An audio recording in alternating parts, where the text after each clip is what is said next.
Nous sommes le mardi 19 mars 2019. Bienvenue dans Euronews Soir. Voici les titres de cette édition d'actualité européenne et internationale. À 10 jours de la date théorique du Brexit, va-t-il y avoir un report du divorce? Theresa May devait formuler une demande en ce sens, mais l'Union européenne se montre sceptique. Désastre humanitaire au Mozambique, dévasté par le cyclone tropical Idai, qui pourrait avoir fait plus d'1 millier de morts.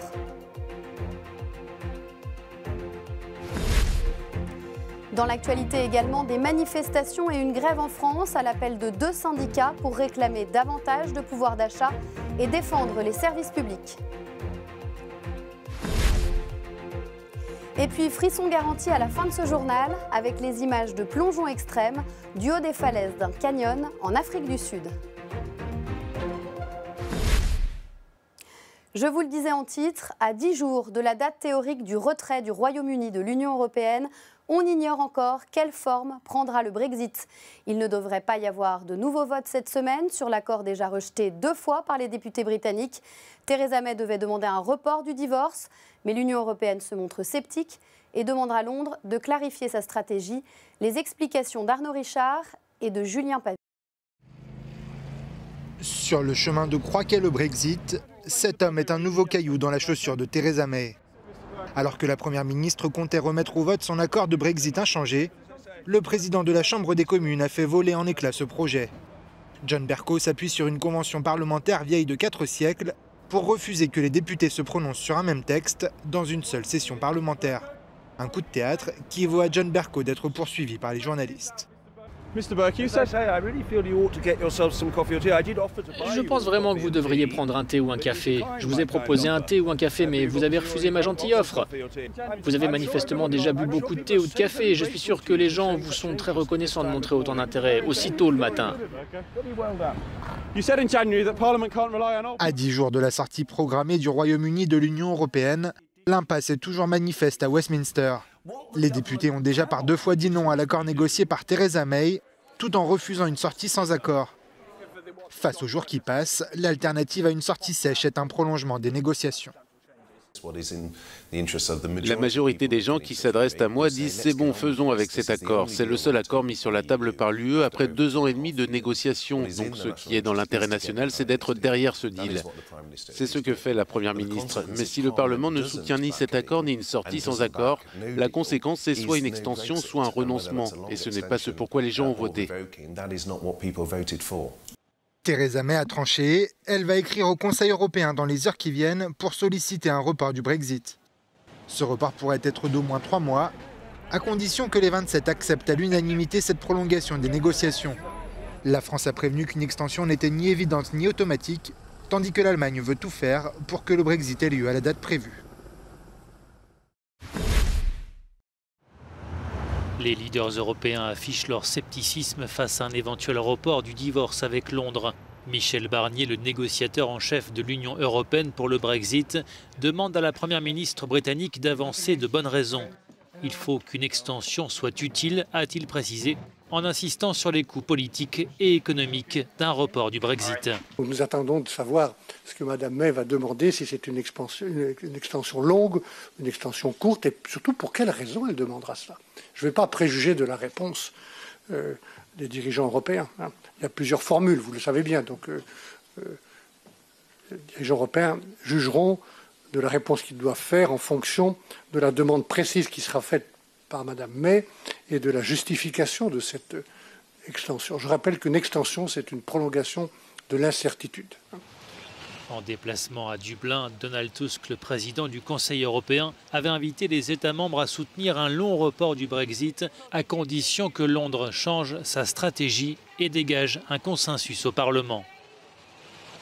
De son côté, la chancelière allemande Angela Merkel a dit vouloir se battre jusqu'au bout pour que le Royaume-Uni sorte de l'Union européenne avec un accord. Je vais me battre jusqu'à la dernière minute, jusqu'au 29 mars, pour une sortie ordonnée. Nous n'avons pas beaucoup de temps pour cela, mais nous avons encore quelques jours. Et à ce stade, je suis incapable de dire quelle sera ma position jeudi lors du sommet européen, parce que tout va dépendre de ce que Theresa May va proposer. Theresa May parviendra-t-elle à convaincre les 27 États de l'Union européenne de lui accorder une extension du Brexit? Le sommet européen de jeudi s'annonce décisif. Au Mozambique, l'ONU parle d'un désastre majeur après le passage du très violent cyclone tropical Idai. Des milliers de personnes sont en danger, réfugiées sur des arbres ou des toits, alors que des pluies torrentielles s'abattent toujours sur le pays. Les dégâts sont considérables au Mozambique après le passage la semaine dernière du cyclone Idai, qui pourrait avoir fait plus d'1 millier de morts. Selon le président du pays, plus de 100 000 personnes sont en danger, alors que des zones entières sont sous les eaux et la boue, et donc très difficiles d'accès.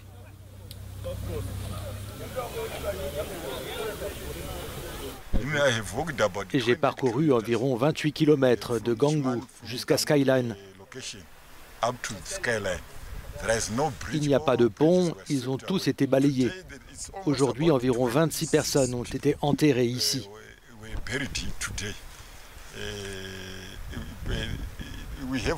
Heureusement que l'armée est là, ils nous aident beaucoup.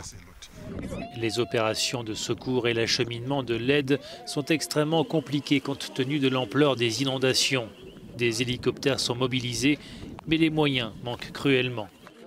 Outre le Mozambique, le Zimbabwe et le Malawi ont aussi été durement touchés par Idai, un cyclone tropical qui s'est accompagné de très fortes précipitations.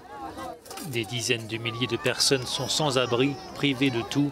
Le Programme alimentaire mondial a commencé à acheminer des tonnes de vivres et de médicaments, mais cette aide peine pour l'instant à arriver jusqu'aux sinistrés. Nous avons besoin de beaucoup de nourriture. Peut-être que les camions qui sont ici doivent nous en distribuer. On ne sait pas. Jusqu'à présent, nous n'avons rien reçu. Le président du Mozambique a décrit une catastrophe humanitaire. La pluie qui devrait continuer à tomber ces prochains jours pourrait aggraver encore la situation.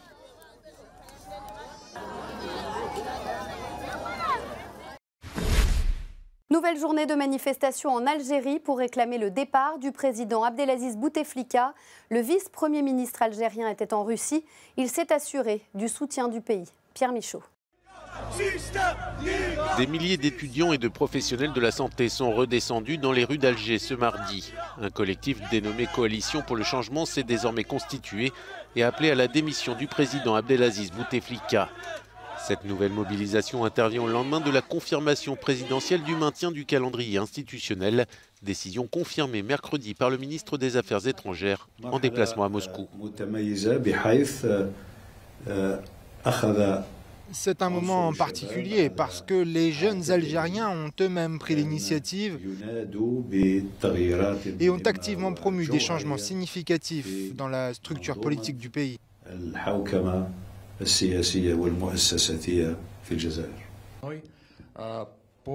Ramtan Lamamra a reçu le soutien de son homologue russe, Sergueï Lavrov.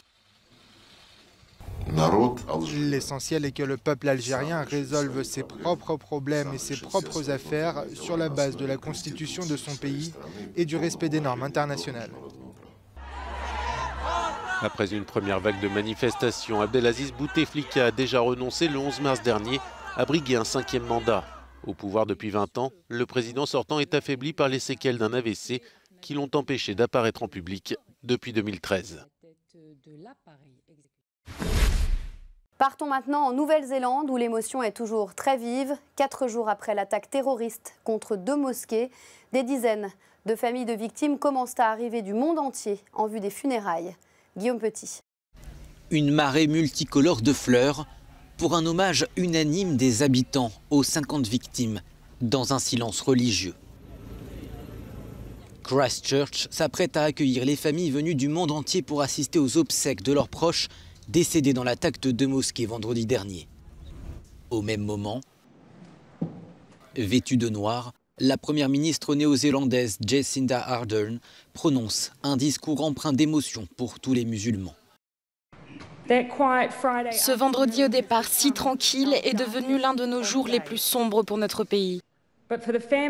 Mais pour les familles, c'était encore pire que ça. Pour eux, c'était un simple jour de prière, de pratique de leur religion, de leur foi. Une journée qui les a conduits à perdre leurs êtres les plus chers. La chef du gouvernement a averti qu'elle ne prononcera jamais le nom du terroriste australien qui recherchait entre autres choses la notoriété, a-t-elle affirmé. Une horreur sans nom donc, à laquelle la nation veut répondre par un message d'unité. Ce jour a changé la face de notre nation parce que cela nous rend plus forts, plus déterminés à être unis dans le futur. Nous passerons plus de temps à faire en sorte que les minorités soient intégrées, quelles que soient leurs croyances religieuses ou leurs origines. En Nouvelle-Zélande, l'émotion reste immense. Et alors que le gouvernement a annoncé un durcissement de la législation sur les armes que le tueur a pu se procurer sans difficulté, certains habitants commencent à rendre les leurs. À Utrecht, aux Pays-Bas, la piste terroriste est étudiée sérieusement dans l'enquête sur la tuerie qui a fait 3 morts lundi dans un tramway. Une lettre a été retrouvée dans la voiture du principal suspect. Les explications de Maxime Bios-Duplan. La piste terroriste est sérieusement privilégiée par les autorités aux Pays-Bas. Après l'arrestation de l'auteur présumé de la fusillade qui a fait 3 morts ce lundi matin dans un tramway à Utrecht, la police a retrouvé dans sa voiture une lettre qui a mis les enquêteurs dans cette direction. Le Premier ministre et le ministre de l'Intérieur se sont rendus sur les lieux et y ont déposé des fleurs ce mardi. Une minute de silence a aussi été observée au Parlement néerlandais. Selon des médias des Pays-Bas, certains membres de la famille de Gokmen Tanis auraient des liens avec des groupes musulmans radicaux. Mais quoi qu'il en soit, l'homme était déjà connu de la justice néerlandaise pour une affaire de viol et une autre de cambriolage. La piste d'un différend familial a été évoquée ce lundi, mais clairement maintenant c'est l'hypothèse islamiste qui est étudiée. À noter aussi que 2 autres hommes âgés de 23 et 27 ans étaient encore en garde à vue ce mardi après leur arrestation lundi soir.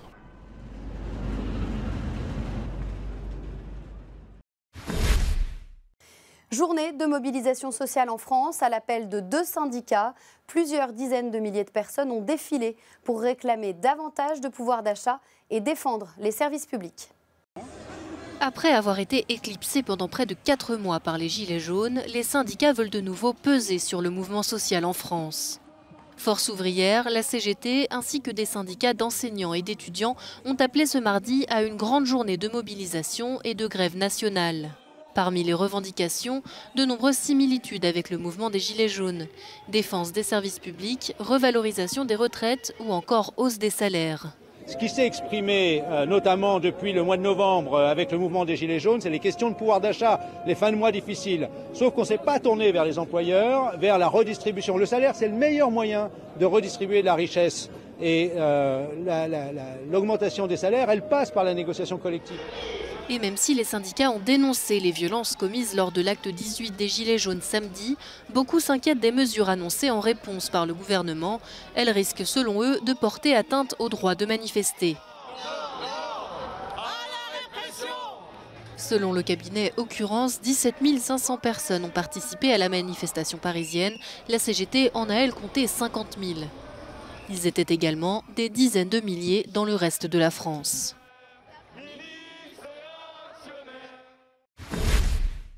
Le cardinal Barbarin se met en retrait temporaire de son diocèse de Lyon après que le pape François a refusé sa démission. Une décision jugée comme l'erreur de trop par le cofondateur de l'association qui regroupe les victimes d'un prêtre pédophile lyonnais. Invoquant la présomption d'innocence, le pape François a refusé ce mardi la démission du cardinal Barbarin. Ce dernier reste donc archevêque de Lyon, mais il a annoncé dans un communiqué se retirer pour quelque temps. La conduite du diocèse sera donc assurée par le vicaire général modérateur, le père Yves Baumgarten. Pour François Deveau, cofondateur de l'association La Parole Libérée, cette décision est l'erreur de trop du pape François. Le 7 mars dernier, le cardinal Barbarin a été reconnu coupable de non-dénonciation d'atteinte sexuelle et condamné à 6 mois de prison avec sursis. Le jour même, il avait présenté sa démission au pape tout en faisant appel de sa condamnation. Et l'on termine ce journal par des images vertigineuses de l'entraînement des 2 champions en titre de plongeon extrême dans le cadre à couper le souffle d'un canyon en Afrique du Sud. À un mois du début de la saison de plongeon extrême, les champions du monde en titre, Gary Hunt et Rhiannon Nifland, se préparent en Afrique du Sud. Le Britannique et l'Australienne ont choisi le cadre époustouflant du Blyde River Canyon, situé dans une réserve naturelle.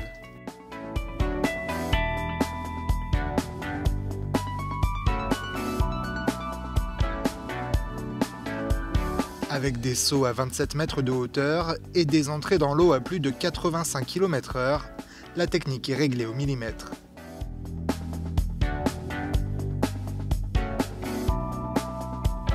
Un avant-goût idéal avant la reprise du championnat, prévue le 13 avril aux Philippines.